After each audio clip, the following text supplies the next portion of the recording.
Hello and welcome back to Britain's Hidden History with me, Ross Broadstock, and thank you for all the amazing feedback and response for all the videos about what's happening up in Senghenydd, up on the common there, and how you can see the ancient stones, you can see how they tie in with each other, the alignments, and how all that's going to get wrecked when they put their, well, they call it a wind farm, it's a power station up there, all the access roads.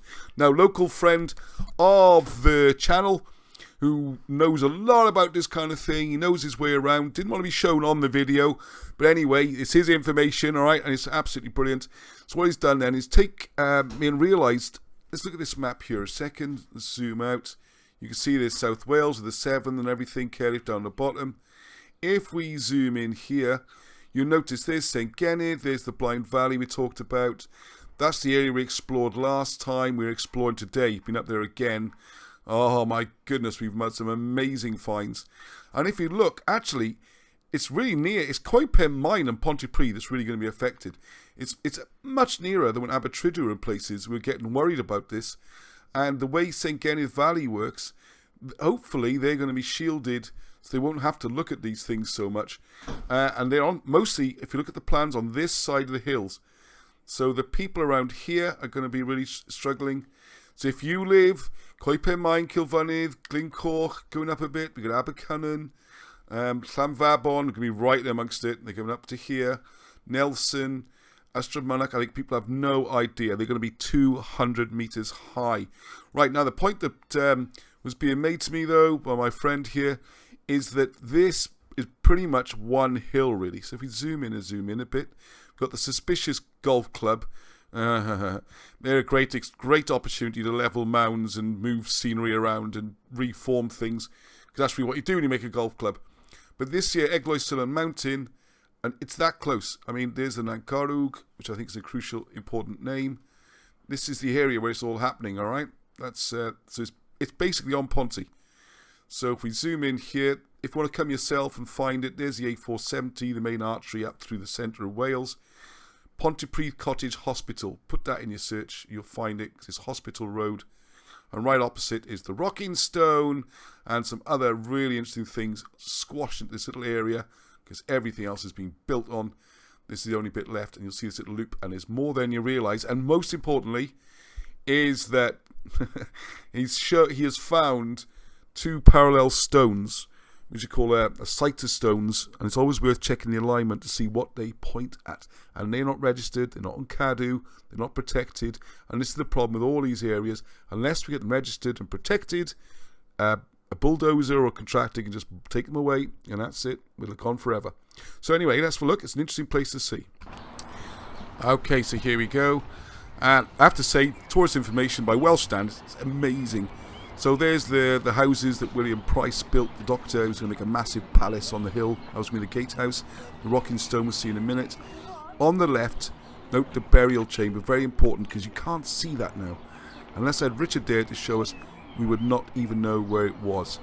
And up to the War Memorial, you'll see all this. It's only a short walk, a bunch of grapes, best food in Pontypridd, expensive mind, but proper cuisine. And the next thing, you take the road down to the roundhouses. And you can read all this, just some background information, but it does actually mention that the prehistoric burial chamber goes back to 1500 BC, and some of the alignments gets a bit of a mention about the east-west alignment. One of the stones I think we'll see in a minute.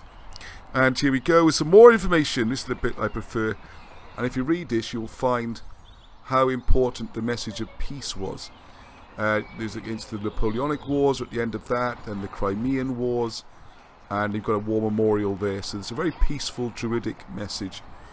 So there's the children playing on the Rocking Stone, which right, here's the path leading up to it, which is interesting, the ceremonial path, and you have these circles for things like Eisteddfods and stuff.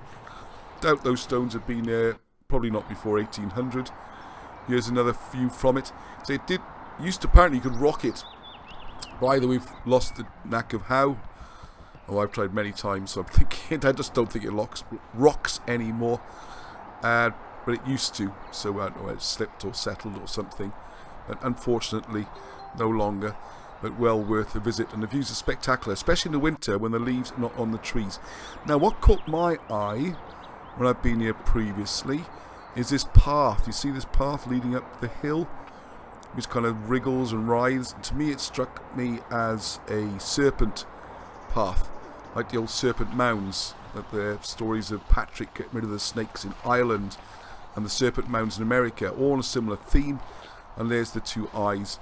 And Richard confirmed to me, yeah, that is a snake path, so there you go. Alright, this is a nice little initiative from the council. Put these little scenes from the Mabinogi, dotting them around. You can follow a trail. There's also an audio thing you can follow. Now this is the burial chamber. The cyst, as you can see, nothing there. There's one of the major stones. That marks one end of it, I think. Richard was doing it from memory. He was showing us, and there's Angie having a look at what's supposed to be where the headstone was. And as you can see, get the whole family involved here. Is there also something for you? You know, Angie's pointing us on the stone. Everything, look at the stone. I think she's right as well. It does seem to be some sort of marking there.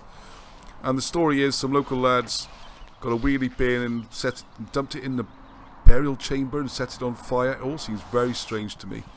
But it was a reason for taking away some of the stones in safekeeping, for our good, of course.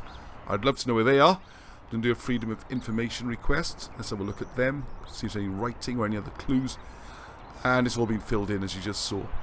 So unless you know what you're looking for, you won't find it. This is the common where the public gatherings are. Now, one of the big problems is what gets registered as a stone and what doesn't.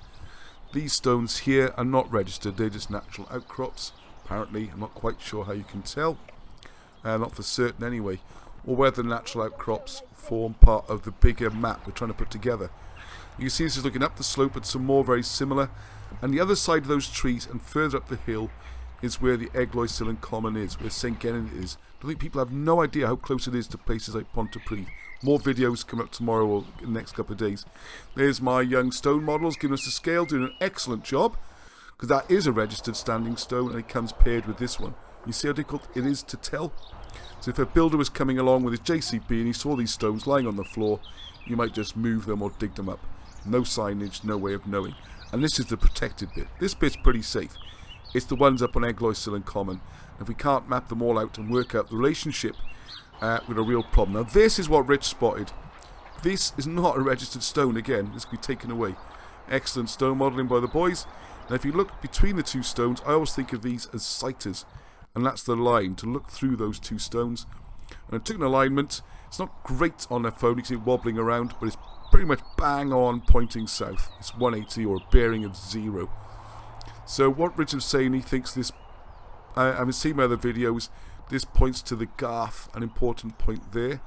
The difficulty we've got is that you can't see because of the trees. So what we're going to do is a quick look on Google Earth a second. So just jump out to Google Earth again, it's very useful. So rocking stones there. So I think the site of stone around about here somewhere.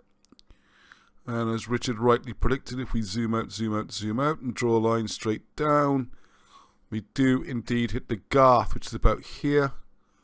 Let's give you an idea. Here we go, there's Craiger. And what's interesting, if you line it up a bit more accurately, it comes very close to this very interesting name Soa, or Soa, which is very interesting name. We'll come out to that again another time. So you can see there's the Garth, the farms and everything on the Garth. So that stone does seem to line up. It's about there. The Senghenydd look pretty well.